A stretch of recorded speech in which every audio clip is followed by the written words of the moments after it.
Olá, queridos. Deus abençoe sua vida, sua família, seu ministério. Este amigo que vos fala, o pastor Sérgio Santos. Estamos aqui de volta com o meu canal, A Luz das Escrituras. E você é convidado para conosco participar de mais uma aula do curso básico de teologia pelo IBADEP. E nós estamos a tratar de um assunto muito delicado, mas muito necessário, que é sobre as verdades e revelações do Apocalipse, não é? Esse compêndio maravilhoso que contém alguns capítulos, o capítulo 1 ao capítulo 22, e eu quero convidar você para ler um texto bíblico no capítulo 20 do Apocalipse, a partir do versículo 1, que diz a seguinte expressão: Vi descer dos céus um anjo que trazia na mão a chave do abismo, uma grande corrente. Ele prendeu o dragão, a antiga serpente, que é o diabo, Satanás, e o acorrentou por 1000 anos, lançou no abismo, fechou-se e pôs um selo sobre ele para assim impedi-lo de enganar as nações, até que terminasse os 1000 anos. Depois disso, é necessário que ele seja solto por um pouco de tempo. Muito bem, como nós sempre fazemos, quero convidar você para orar conosco. E se você ainda não é amigo do canal, se inscreva no canal, deixe o seu like, ative o sininho de notificações, e todas as vezes que postarmos um novo vídeo, você estará recebendo no seu aparelho, em nome de Jesus. Ore comigo. Pai bendito, abençoe aqueles que estão a ouvir essa palavra, esta breve reflexão a respeito da tua palavra. E eu peço, na pessoa bendita do Senhor Jesus, que o teu Espírito possa nos fazer compreender as verdades bíblicas que já estão esclarecidas na tua palavra. Nos ajuda a entender, a compreender, para que possamos crescer na graça e no conhecimento, mas também no entendimento da tua palavra. Assim sendo, nós te pedimos e te agradecemos. Amém. Graças a Deus. Então, se porventura você está ouvindo, vendo este vídeo pela manhã, bom dia. Se você está vendo pela tarde, boa tarde. Se você está vendo pela noite, uma boa noite para você. Graça e paz da parte do nosso Senhor e Salvador Jesus Cristo. A pergunta que não quer calar, em relação a muitas curiosidades sobre o Apocalipse, é sobre o milênio. O milênio vai existir? É um fato literal? Ou é alegórico, é figurado? Olha, aqui no capítulo 20 do texto que acabamos de ler, podemos afirmar que é um fato literal. Os 1000 anos vai acontecer. Porém, podemos entender também, como a Bíblia ela usa de muitas linguagens figuradas, podemos entender que esses 1000 anos, eles podem se referir a um tempo indeterminado, não é? Ou a um tempo extensivo, né, da parte de Deus em relação a alguns acontecimentos finais da história da igreja e do milênio também. Pode ser considerado nesse contexto de ser um tempo extensivo, ou pode ser algo de fato 1000 anos. Como a Bíblia diz, 1000 anos para Deus é como um dia, e um dia para o Senhor é como 1000 anos. Nesse contexto, podemos dizer que 1000 anos aqui pode ser um tempo extensivo. Não é necessariamente ser um período de 1000 anos. A Bíblia pode estar falando de um tempo longo, de um tempo extensivo.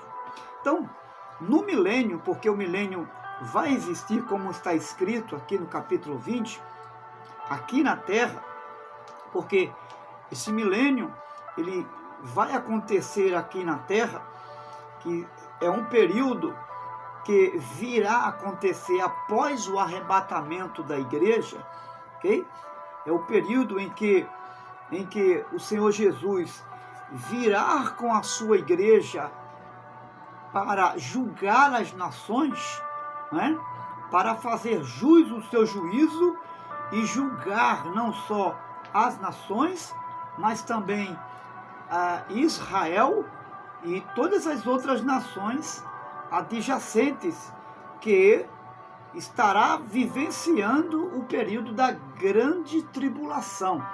Então, esse milênio de respeito ao período da grande tribulação. E quando Jesus vier, né, quem estará vivenciando esse período da grande tribulação?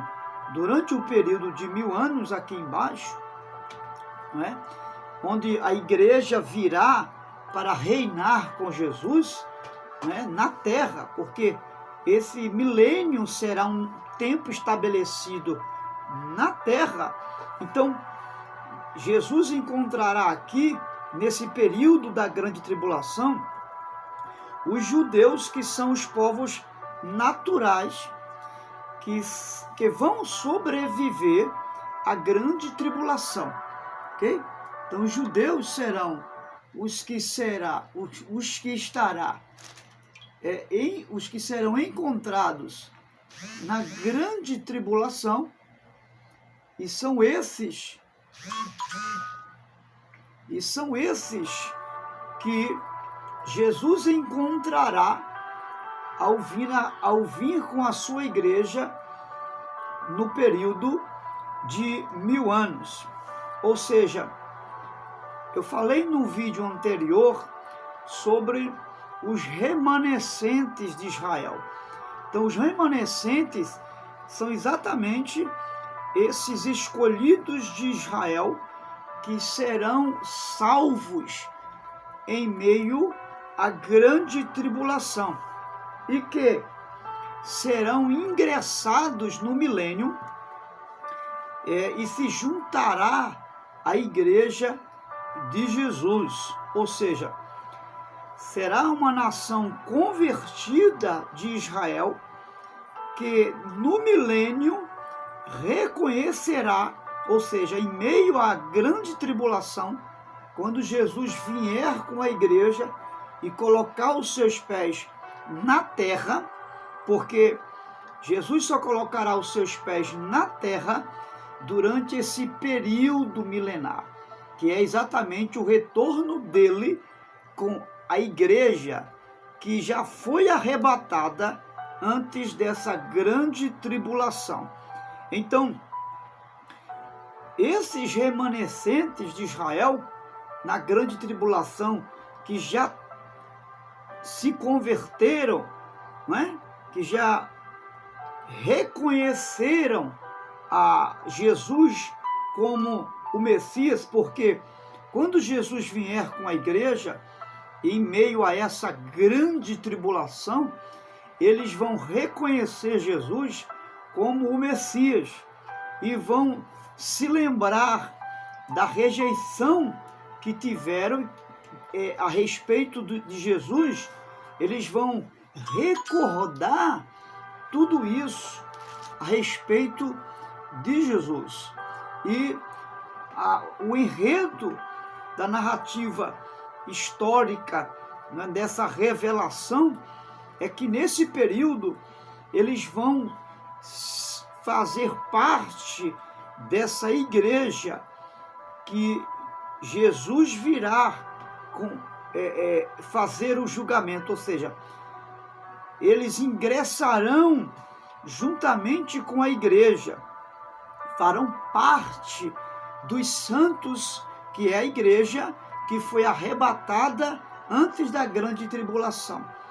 Aí você pode fazer aquela pergunta, que é uma indagação também dos amilenistas, né? Como é que pode os judeus naturais, embora convertidos, mas ainda não glorificados, porque eles vão fazer parte da igreja do arrebatamento, né? Quando Jesus vier fazer o julgamento às nações e vier colocar seus pés aqui na terra para reinar 1000 anos, então eles vão também fazer parte desta reunião, desse povo que é a igreja glorificada aqui na terra. Aí a pergunta é, como é que eles vão fazer parte da igreja glorificada, embora convertidos a Jesus, não é? Porque eles estarão convertidos ao Senhor Jesus, são judeus conversos, os remanescentes que a Bíblia fala que serão salvos de Israel, se eles não têm um corpo glorificado? Essa é a pergunta de muitos em relação a esse ajuntamento, a esse ingresso que eles farão em relação à igreja. Mas veja, será que isso é possível, né? Porque quando a gente olha para o Jesus ressuscitado, o que a gente observa na ressurreição de Jesus? Que Jesus, ele mesmo com o corpo glorificado, durante os 42, 43 dias, lá em Lucas vai falar que ele passou 43 dias ressuscitado antes de ser assunto aos céus. O que aconteceu? Jesus mesmo com esse corpo glorificado, mas a Bíblia diz que ele chegou a ir a outras cidades. Jesus chegou a sentar com os discípulos, a comer pão, a comer peixe, a beber água. Jesus chegou a entrar nas casas. É claro que no corpo glorificado não precisava abrir a porta, mas ele chegou a viver entre os seus discípulos de forma visível, de forma que eles pudessem tocar em Jesus e sentir a sua pessoa física. Tanto é que ele manda Tomé colocar o seu dedo nas suas chagas e dizer: veja, Tomé, uma alma, um espírito não tem corpo, vede que eu tenho. Então, há exemplo também da igreja, porque a Bíblia fala lá em Filipenses que no capítulo 3 e versículo 20 diz que a nossa cidade, ela está nos céus, de onde também esperamos o nosso Senhor e Salvador Jesus Cristo, onde transformará o nosso corpo abatido, que é esse corpo humilhado, em um corpo incorruptível, ou seja, a semelhança de Jesus, que mesmo na ressurreição pôde se relacionar no mundo físico com seus discípulos. Ou seja, essa igreja que vai ser ressuscitada e que vai vir na ressurreição e que vai vir após o arrebatamento reinar com Cristo 1000 anos na terra, ela também virá à semelhança do corpo de Jesus. E é o apóstolo Paulo, na sua primeira epístola, que vai dizer isso. No capítulo 3, versículo 2, o apóstolo Paulo vai enfatizar a seguinte verdade: amados, agora somos filhos de Deus, e ainda não se manifestou aquilo que haveremos de ser, mas quando ele se manifestou, ou seja, quando Jesus se revelar na sua vinda para buscar a igreja, no arrebatamento, é isso que João está falando, seremos semelhantes a ele. E não só isso, diz o apóstolo João, mas assim como ele é, nós o veremos e viveremos para sempre com o Senhor. Então, você veja que o apóstolo João está dizendo que nós vamos ter o mesmo corpo glorificado de Jesus.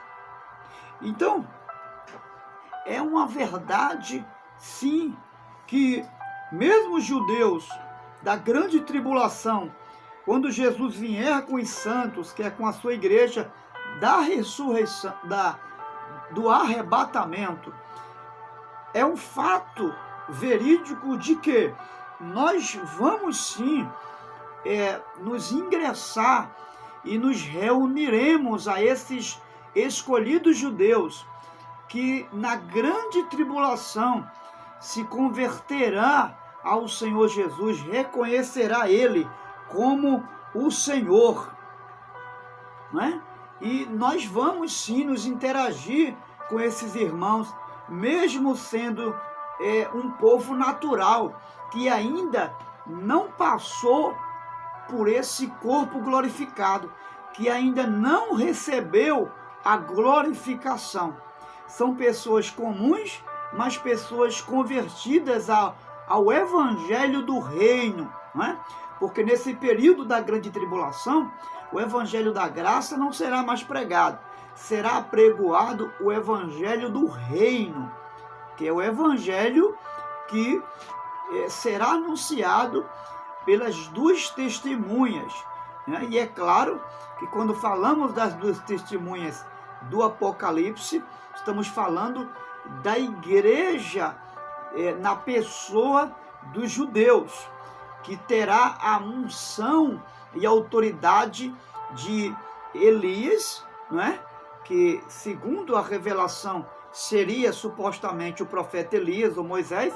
Essas duas testemunhas ou profetas do Antigo Testamento, não é, que se revela numa linguagem figurada da pregação do Evangelho, diz respeito aos eleitos, que são os judeus conversos, que irão apregoar nesse período da grande tribulação o Evangelho do Senhor, que é o Evangelho do reino de Deus.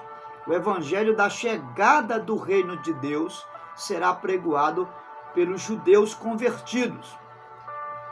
Então, nesse sentido, nós podemos dizer que a igreja se reunirá juntamente com Jesus aos judeus convertidos, mesmo eles não tendo um corpo glorificado como o da igreja que descerá com Jesus para julgar as nações. Agora, é importante entender que a igreja arrebatada e os mártires do período tribulacional, que são aqueles que morreram degolados, martirizados durante o período da ressurreição. Então, é importante entender que aqueles que morreram no período da tribulação, no período tribulacional, a Bíblia deixa claro que eles vão também ressuscitar, ok? Ou seja, além da ressurreição, do arrebatamento da igreja, porque Paulo, no capítulo 15 de 1 Coríntios, vai falar com muita clareza que os mortos ressuscitarão primeiro, ou seja, os que morreram com Cristo vão ressuscitar primeiro. Depois nós, os que estivermos vivos, seremos transformados, né? Só que essa é uma primeira ressurreição, é a ressurreição do arrebatamento. Mas haverá uma outra ressurreição, que é a ressurreição daqueles que vão morrer na grande tribulação, degolados por amor ao Senhor Jesus, devido à perseguição do anticristo. Veja aí no capítulo, veja o que diz aí o capítulo 20 de Apocalipse, versículo 4.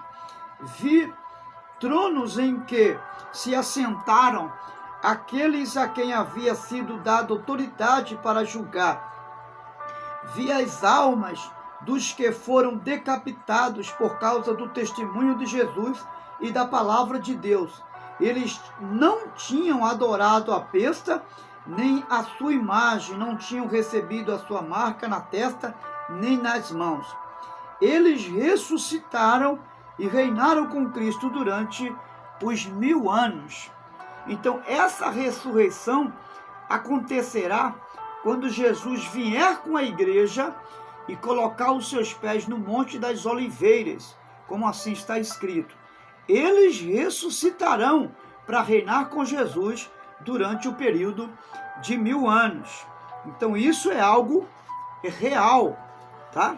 Agora, é bom frisar aqui o seguinte, que essa ressurreição dos mártires tribulacionistas que vão ressuscitar, morrer por causa do nome de Jesus na grande tribulação, é bom lembrar que eles não farão parte do arrebatamento da igreja, da ressurreição da igreja, ok? Só que, porque no arrebatamento, quando houver a ressurreição, Jesus estará nos ares. Jesus estará nos ares. Esse encontro de Jesus nos ares acontecerá para a igreja antes da tribulação, ok? Esses mártires após a tribulação, ou seja, tribulacionistas que vão morrer, vai acontecer isso após o arrebatamento da igreja.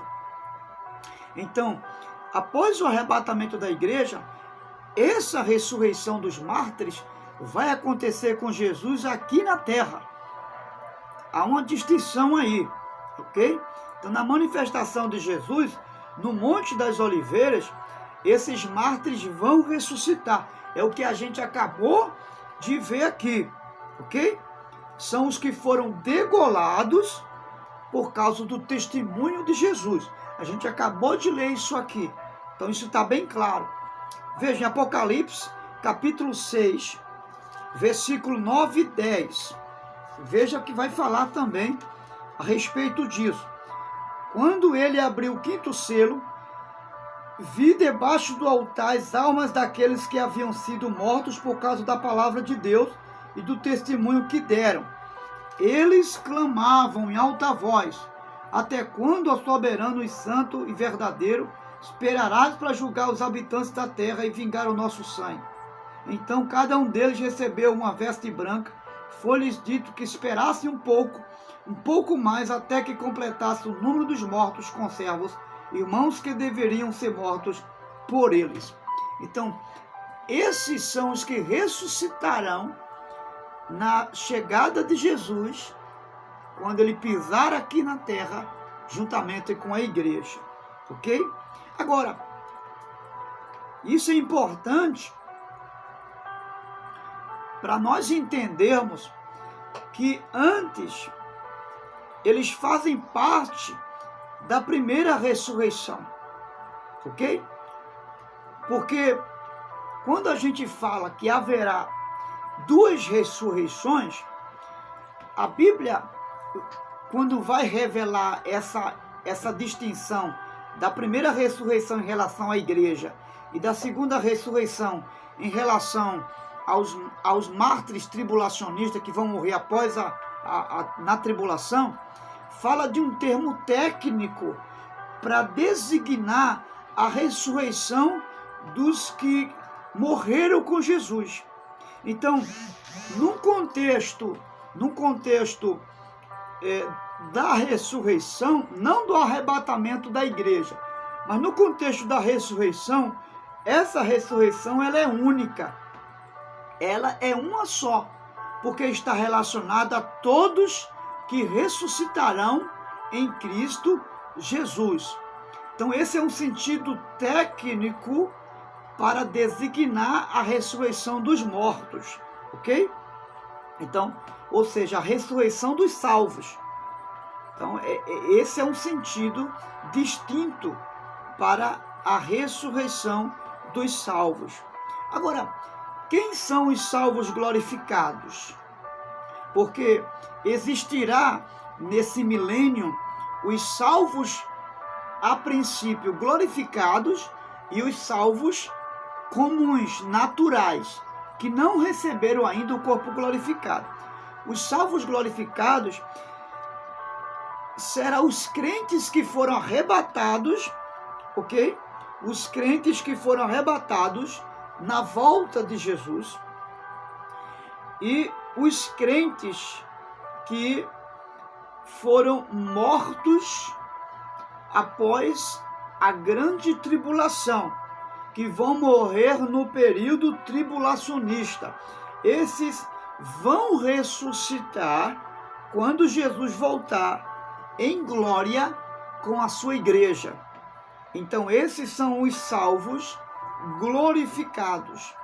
A igreja glorificada que ingressa no milênio são os arrebatados e são os mártires do período tribulacional que ressuscitarão nesse período da volta de Jesus e que vai ingressar juntamente no milênio com a igreja, e vamos juntos participar desse reinado com um corpo glorificado, ok?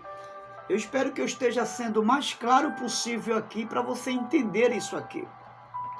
Agora, é importante entender o seguinte, deixa eu tomar um pouco de água aqui, que em meio à igreja glorificada, no milênio, aqui na terra, haverá judeus e gentios naturais, ou seja, gentios que não morreram e judeus que não morreram, e que vão se juntar à igreja glorificada. E nós vamos viver juntos como um só povo. Eles vão ingressar no milênio porque creram em Cristo e estarão salvos, mesmo não tendo esse corpo glorificado, como será ressuscitado os crentes tribulacionistas que morreram durante o período da tribulação, juntamente com a igreja também. Em glorificação se dará antes do juízo final, ok? Por quê? Agora, eles hão de ser glorificados antes do juízo final, ok? Antes do juízo final, eles serão e terão um corpo glorificado, semelhante aos que morreram na tribulação, que ressuscitaram quando Jesus veio com a igreja, e semelhante também ao corpo glorificado da igreja que veio com Jesus julgar as nações. Agora, como isso vai se dar, né? Para que haja essa glorificação do corpo para os que creram em Jesus, para os que creram em Jesus durante a tribulação. Durante os 1000 anos, que é o fim do milênio, o juízo final haverá numa última revolta do diabo. Porque quando Jesus voltar para julgar as nações, o diabo será preso. O diabo ele será preso no milênio, ok? E em Apocalipse, no capítulo 7, você vai perceber, no versículo 10, durante o milênio ele estará preso. Ele estará preso. E quem será lançado no lago de fogo será o anticristo e o falso profeta. Porém, o diabo será preso durante um período de 1000 anos. Só que durante esse período tribulacionista em que vai acontecer, depois dos 1000 anos, Satanás será solto novamente e ele vai se reunir. E antes dele ser solto, fazendo aqui uma observação, haverá um tempo de paz. Não haverá mais discórdia entre as nações, porque nós seremos um só povo, judeus, a igreja, os gentios, nós nos tornaremos um povo justo, não haverá injustiça, né? Não haverá nada que venha contrariar e se cumprirá na íntegra o plano divino de Deus para o seu filho reinar durante esse período, porque esse foi o plano da salvação de Deus para as nações em Cristo Jesus, e que ele reinaria para sempre, e seria um reino de paz, seria um reino de graça, um reino onde não haveria intrigas, não haverá morte, não haverá dissensão, onde nós viveremos 100 anos, mas o vigor será como um jovem de 20, de 18 anos, não haverá esse tipo de fraqueza no nosso corpo. Então, depois de 1000 anos, a revelação de Apocalipse no capítulo 7 e versículo 10 vai dizer que depois disso olhei diante de mim, estava uma grande multidão que ninguém podia contar, e todas as nações, tribos, povos e línguas estavam em pé diante do trono do Cordeiro, com vestes de brancas, segurando palmas, e clamavam em alta voz: a salvação pertence ao nosso Deus.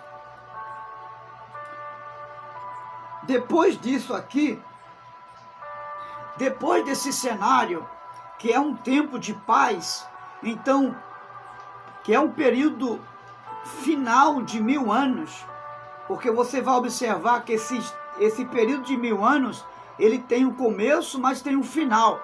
Então, por isso que ele é considerado um tempo literal. Por quê? Porque ele tem um começo, mas ele tem um final. Por isso que a designação 1000 anos, né, o tempo estabelecido, que pode ser um tempo aí incontável, né? Mas é um tempo que tem um começo, mas que tem um fim. Por isso que a designação 1000 anos aqui pode ser uma linguagem figurada do período de tempo que haverá no reino milenal de Jesus aqui na terra. Vai ter um começo, vai ter um fim. Nesse caso, nesse final de milênio, o diabo será solto. E ele, de novo, ele vai reunir as nações que não se arrependeram, que não creram em Jesus, e ele vai reunir as autoridades que não creram no evangelho do reino, e vai se levantar de novo contra Jerusalém. E vai começar a perseguir todos os judeus que são os eleitos de Deus, que creram. Vai perseguir esses eleitos que não tiveram o corpo glorificado, né? São os crentes comuns, naturais, que nós falamos lá no início da narrativa, né? Quando começamos a falar que no milênio Jesus vai encontrar crentes naturais, judeus convertidos, mas não glorificados, ou seja, que ainda não receberam o corpo glorificado. Esses cristãos, crentes, judeus, vão ser perseguidos pelo diabo e pelas nações que vão se levantar contra Jerusalém. Então, nesse período, o diabo ele vai se juntar a Gog e Magog, ok? Que são as nações que não se converteram ao evangelho do reino. E aí, cuidado para você não fazer confusão, porque em Ezequiel 38, verso 39, vai falar sobre essas duas cidades. Gog é um povo e Magog Gog é o povo e Magog é a cidade, tá? Que se levantaram uma contra a outra, quando Deus manifestou juízo contra elas, que se levantaram no Antigo Testamento contra Israel. Então, aqui é uma linguagem figurada dessas nações que o diabo vai reunir, tá certo? Vai reunir para se levantar contra Jerusalém, tá certo?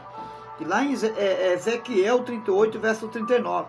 Então, Gog é o povo que sai da terra de Magog, tá certo? São os rebeldes que não se converteram ao evangelho do reino, que se reunirá a Satanás nesse dia para ir de encontro e confrontar Jerusalém, onde haverá o reino milenar. E após esse confronto, a Bíblia diz que Jesus, com a espada da sua boca, né, que é uma figura de linguagem, com o poder da sua palavra, e em algumas traduções vai dizer que com o sopro da sua boca, vai destruir o diabo, e após a última trombeta, haverá então o juízo final, quando o diabo será lançado finalmente no lago onde arde o fogo onde o fogo não se apaga, e ali Satanás, o anticristo e o falso profeta e todos quantos estavam aliados a eles seriam lançados para todo sempre no inferno, ou seja, seria a destruição total e final de Satanás e do seu reino. E aí no Hades será lançado, o Hades será lançado no inferno. Só que é importante a gente entender algo aqui. Hades aqui não é o inferno, ok? Hades aqui é o estado intermediário onde as almas estão. Todos aqueles que morrem sem Jesus vivem nesse estado intermediário de sofrimento já, que é chamado de Hades, tá certo? Porque no estado intermediário eles estão apenas com a parte imaterial, ou seja, eles estão apenas o espírito dele ou a alma, como você queira designar no contexto dessa separação do corpo, né? Porque a Bíblia, quando fala de alma e espírito, tanto faz você falar de alma como do espírito para fazer distinção do corpo, para fazer essa separação do corpo. Então eles estão no estado intermediário, os ímpios que morreram sem Jesus, eles estão sem o corpo. Então, na condenação do juízo final, eles vão ressuscitar, tá certo?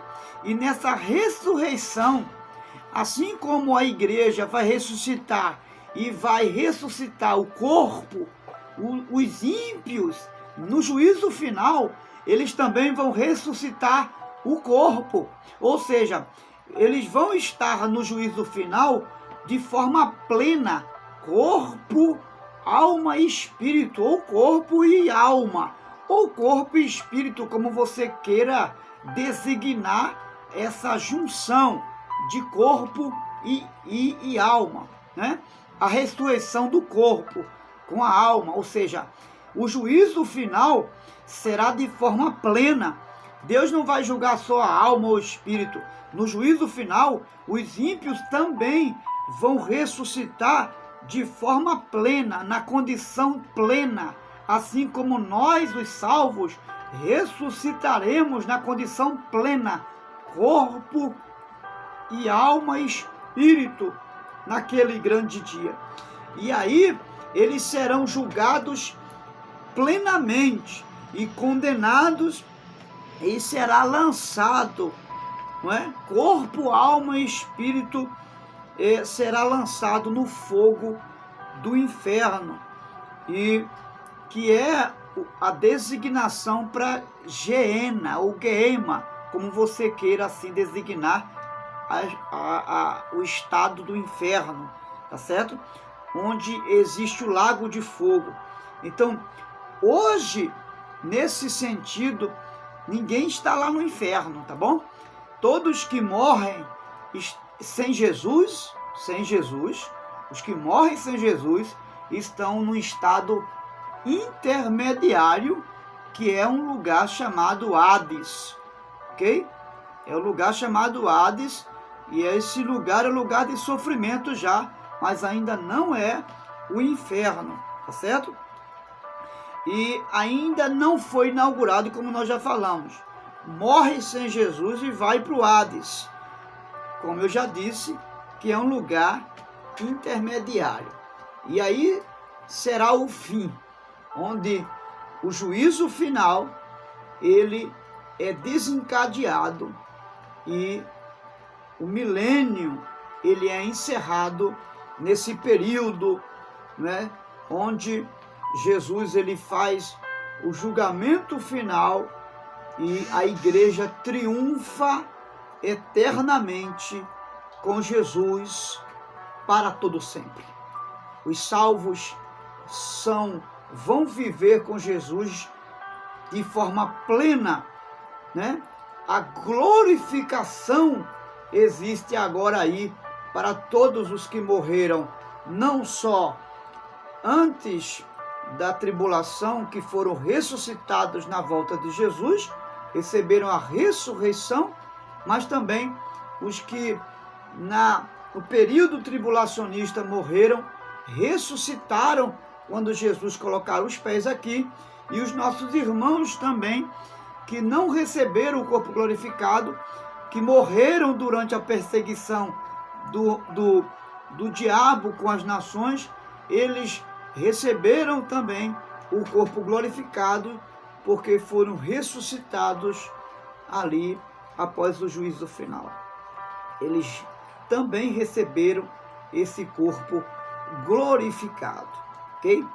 Então, pastor, nós temos aí a revelação final do Apocalipse. Exatamente.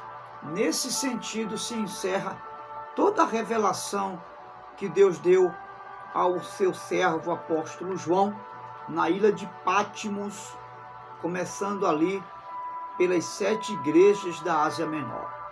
Deus te abençoe e que eu possa ter sido um canal para que você, à luz da Bíblia, possa ter compreendido esse desfecho aí, dessa revelação maravilhosa dos últimos dias.